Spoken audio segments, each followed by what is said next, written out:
Hey everyone, and welcome back to the channel. Today we are working on a Volvo Outdrive.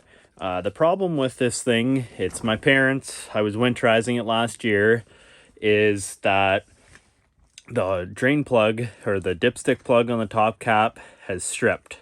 So what we're going to do, you can buy a new top cap, you got to reshim, you got to do your bearing and check all that jazz.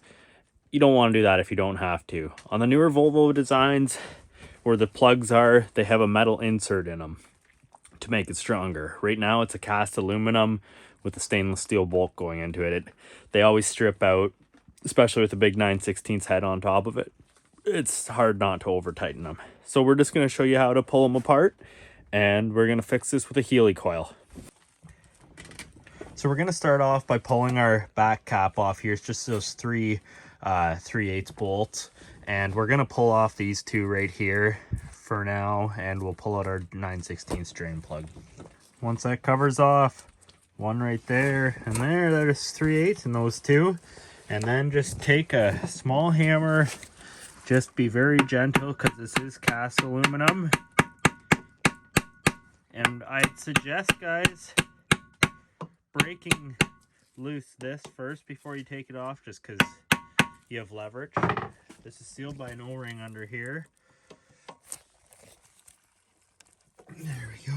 Might need two hands for this. Anyways, once you get it propped up like that, you can get in the side and pry a little bit. Try and go even on it and not damage any surfaces. There we go. I believe that's popped up now. And there we go. So as you can see right there, that's a very thin shim. Be sure that either that does not come with it, or be sure that there's none stuck in here. So there's none stuck in there. My big round rubber seal there, it's fine. And we're gonna bring this back and put our fix our thread or damaged threads, and then we're gonna put it back on. With the Healy coil up here and the top cap up here on my workbench now, we can fix this. So what you're gonna need is a 1/2 inch 13 thread repair kit. It'll come with these, and you're gonna need a 17/32 drill bit. So I've already drilled this. You just take your damaged threads, just run a drill bit through it real straight. You can use a drill press if you got one. If not, just try and be really straight. Then you can take your tap, run it down. Be very careful on that, obviously. If you've never tapped before, run back and forth and tap all the way through it. In this case, what happened is I didn't put my Healy coil in properly and it came back out, so that's why I'm showing you guys this video. But if you're starting fresh, you're going to want to make sure that you're all the way through on your tapered part there, and then pull it back out. Obviously it's going to be harder than that because you're going to be making your own threads. I'm just chasing them here. Once you're done that, you're going to be left with some beautiful threads in there like that, and we're ready to put this Healy coil in. So to install it, you put this piece down and it will thread in just like a bolt. Makes this smaller, so then you can throw in your your bolt. But you use this, so we're going to thread this in all the way to the bottom of this first, and then put it, and then start going. So when you count your threads on here, you're going to count 6 threads once you're through. This is about 8 threads. So when I count here, 1 2 3 4 5 6 right in here. So what's going to happen is this Healy coil is going to be too long and it's going to stick out below. And if it sticks out below, when you go to tighten your drain plug in and out, it's not going to want to sit right, guys. So what I'm going to do is, you can see how that's cut right up there. I'm going to take a Dremel and cut this off roughly two threads or 2 rings lower, and then we're going to thread this in. So I just took my Dremel and cut two rings off of it essentially, and I just went on the same angle as what it was on. Be very careful when you're doing this, especially if you're using one of these blades, and that brings it down to to our thread limit now. Our old one that I had in there was about 5.5. So we're just gonna make sure that's, if I count from here, 1, 2, 3, 4, 5, 6, 5, 1, 2, 3, 4, 5, 6. So it's gonna be close.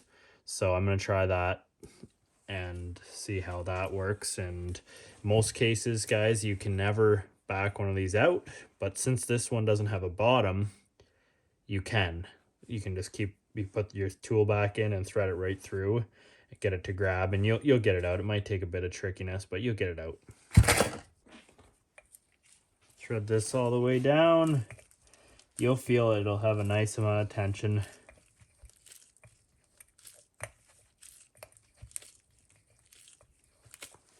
So check the back. Not through yet.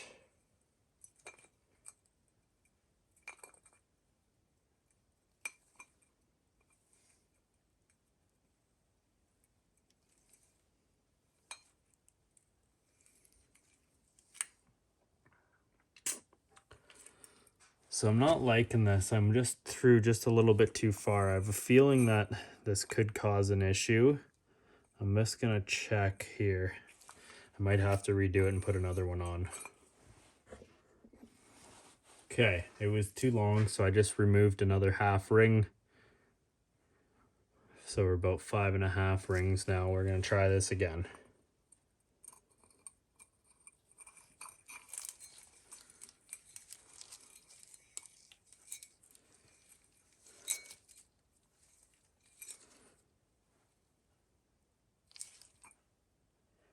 Perfect.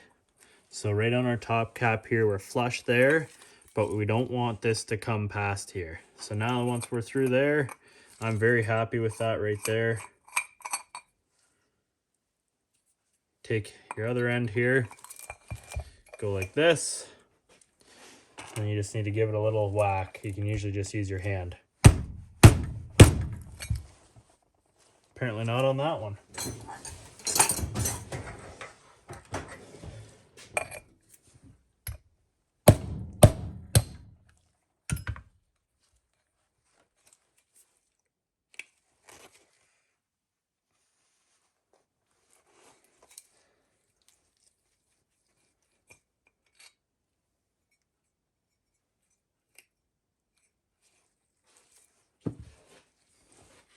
There we go.